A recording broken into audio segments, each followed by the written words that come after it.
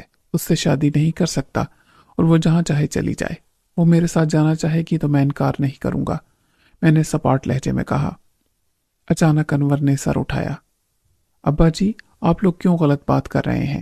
اگر میں روزینہ سے شادی کر رہا ہوں تو اس کا یہ مطلب کیسے ہو گیا کہ ریشم سے نہیں کروں گا؟ پیر صاحب نے صورتحال خراب ہوتے دیکھی تو پینترا بدل کے دخل اندازی کی۔ ہم نے ایک آسان حل تجویز کیا تھا۔ وہ لڑکی ریشم اس نوجوان ملک سلیم اختر کے ساتھ فرار ہو رہی تھی جب گرفتار ہوئی۔ اس کا مطلب ہے وہ اسے پسند کرتی تھی۔ آسانی اس لیے تھی کہ انور کسی مجبوری کی وجہ سے اپنے عہد پر قائم نہیں رہ سکتا تو وہ اپنی زندگی اس کے ساتھ گزار سکتی ہے۔ یہ دونوں یہاں بھی رہ سکتے ہیں۔ میں نے ان کی بات کاٹ دی۔ معاف کیجیے پیر صاحب، ریشم کے لیے میرے جذبات وہی ہیں جو ہر بھائی کے اپنی بہن کے لیے ہوتے ہیں، اور خود ریشم بھی ایسا ہی سمجھتی ہے۔ انور نے برہمی سے کہا، کیوں معاملات کو الجھانے پر تلے ہوئے ہیں آپ سب لوگ؟ وہ بات کریں جس پر سب نے اتفاق کیا تھا۔ ہم یہاں معاملات کو سلجھانے کے لیے بیٹھے تھے، مزید الجھانے کے لیے نہیں۔ خاندان کی عزت داؤ پر لگ گئی تھی، اس لیے میں نے کہا تھا کہ میں پہلے روزینہ سے شادی کر سکتا ہوں، اور میری مجبوری کو سمجھ لیا گیا تھا۔ ریشم نے بھی سمجھ لیا تھا۔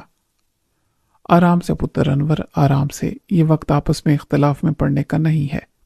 پھر غلط بات کیوں کرتے ہیں پیر صاحب، جبکہ ہم سب انہی کی عزت بچانے کی کوشش کر رہے ہیں۔ دیکھ انور، یہ میرا بڑا بھائی ہے اور تیرا تایا ہے، یہ ہم سب کی عزت کا سوال ہے۔ انور نے میری طرف دیکھا۔ ملک، تو سب جانتا ہے، اور تو کیا ساری دنیا جان گئی ہے اب تو۔ میں خود کو اس خاندان سے الگ نہیں کر سکتا۔ جو ایک کا دشمن ہے وہ سب کا دشمن ہے، اور جنگ میں نہ جھوٹ سچ دیکھا جاتا ہے، نہ جائز نہ جائز۔ اس کا انتظام ہو گیا ہے کہ روزینہ کے ساتھ میرا نکاح آج سے 1 ہفتے پہلے کی تاریخ میں ہو جائے۔ یہ صرف قانونی دستاویز کی مدد سے ایک الزام کو غلط ثابت کرنے کے لیے ہے۔ جانتے پوچھتے میں انجان مت کے بولا، یعنی روزینہ صرف اس دستاویز کی حد تک تیری بیوی ہوگی؟ پیر صاحب نے لال آنکھوں سے مجھے گھورا۔ وہ یہاں آئے گی جیسے اس گھر کی بہو آتی ہے، اس کا مقام اور مرتبہ بھی وہی ہوگا۔ بڑے چودھری نے مصالحت آمیز لہجے میں کہا، بالکل ٹھیک کہا آپ نے، اور یہی بات ہم نے انور کو سمجھائی تھی کہ خاندانی بہو کا جو درجہ ہے وہ ریشم کو حاصل نہیں ہوگا۔ بے شک انور اس کے بعد شادی کر لے اس سے، 4 کی اجازت ہے شرع میں، لیکن ہمارا نام نسب چلے گا روزینہ سے، وہی مالک اور مختار ہوگی یہاں۔ اگر اب تک یہ بات ریشم کو نہیں سمجھائی گئی ہے تو اب سمجھانا ضروری ہے۔ وہ سمجھتی ہے ابا جی، انور نے ناگواری سے کہا۔ پھر الزام لگانے والوں کا مقابلہ ہم کر لیں گے۔ عدالت میں سارا کھیل ہی شہادت اور گواہی کا ہوتا ہے، ہم جانتے ہیں اس کھیل میں حریف کا مقابلہ کیسے کرنا چاہیے، بڑے چودھری نے کہا۔ ایک خادمہ نے دروازے میں نمودار ہو کے کہا، جناب عالی، مولوی صاحب آئے ہیں۔ بڑے چودھری نے حقے کو ایک طرف رکھ دیا۔ پھر وہ اجلت میں مجھ سے مخاطب ہوئے۔ ایک مولوی مل گیا ساتھ کے گاؤں کا، اس نے آخری نکاح کا اندراج 1 ہفتہ پہلے کیا تھا۔ یہاں نکاح تو روز ہوتے ہیں، رجسٹریشن کوئی نہیں کراتا نکاح نامہ لینے کے لیے۔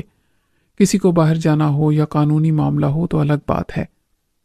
شاہینہ موقع غنیمت جان کے بولی، دونوں بھائیوں کے آپس کے سمجھوتے کا بھی بتاتے ہیں ابا جی۔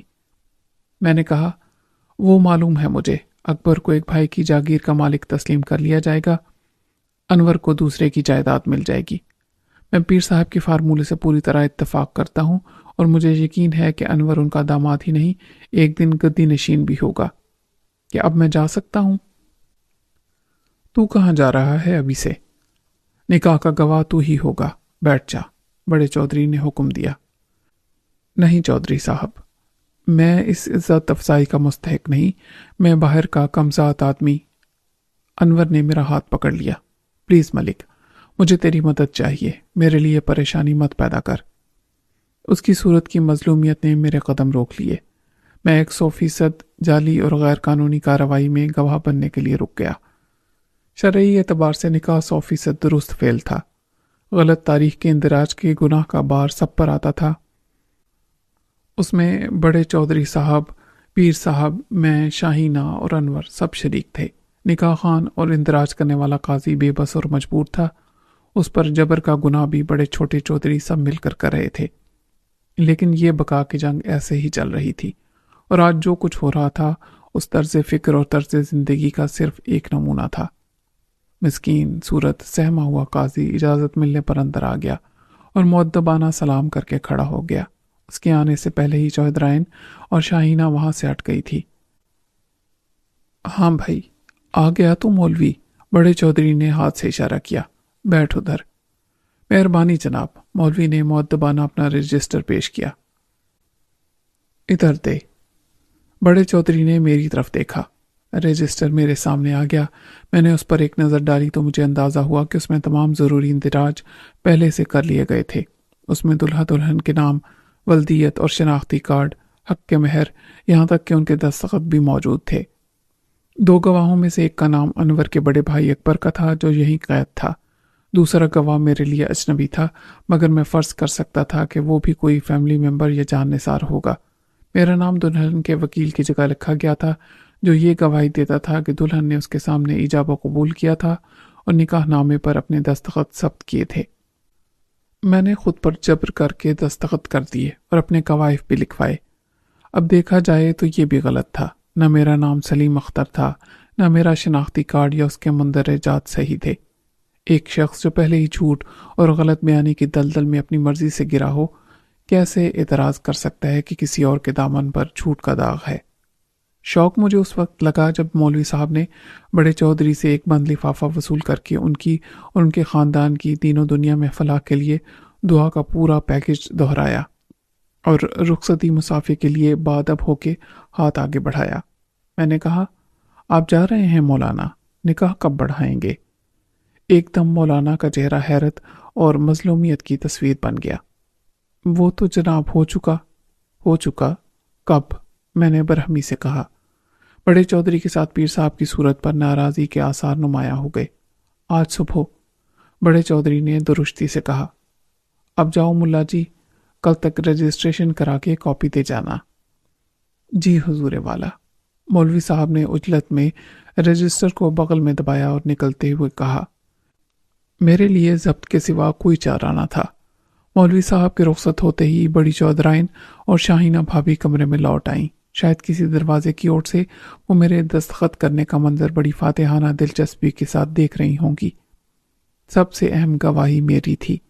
میں نے روزینہ کو دیکھا تک نہیں تھا، لیکن میں نے گواہی دے دی تھی کہ اس نے میرے سامنے انور کو قبول کیا اور میرے سامنے دستخط بھی کیے۔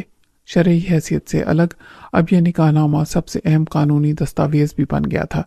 یہی دستاویز اور میری گواہی قتل کے اس کیس کو جھوٹا بناتی تھی جو پیر صاحب اور ان کی دختر نیک اختر اور روزینہ پر اس کے ماموں نے بنایا تھا۔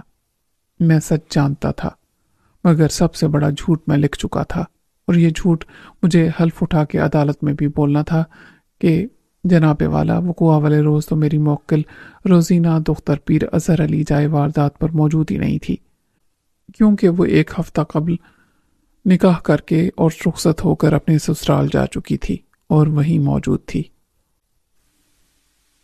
یہ میرے لیے انتہائی پریشانی کی بات تھی۔ اپنی بے وقوفی سے میں نے خود اپنے پاؤں پر کلہاڑی ماری تھی اور اپنے پاؤں کاٹ دیے تھے۔ اب میں بھاگ بھی نہیں سکتا تھا۔ 1 گھنٹے تک میں اپنے کمرے میں کسی پاگل کتے کی طرح چکر لگاتا رہا اور پانی پی پی کے اپنے اندر کی آگ کو ٹھنڈا کرنے کی کوشش کرتا رہا۔ بڑے چودھری صاحب کے بند کمرے میں اجلاس کی کارروائی نہ جانے کتنی دیر تک جاری رہی، اور میرے اٹھ کے جانے کے بعد وہاں کیا اہم فیصلے کیے گئے، نہ کوئی بتانے آیا نہ مجھے بلانے۔ یکلخت میری اہمیت صرف ایک گواہ کی رہ گئی تھی۔ ملک سلیم اختر اب صرف اپنے ضمیر کا ہی نہیں، حویلی کا بھی قیدی تھا، اور اس کا اندازہ مجھے شام تک ہو گیا تھا۔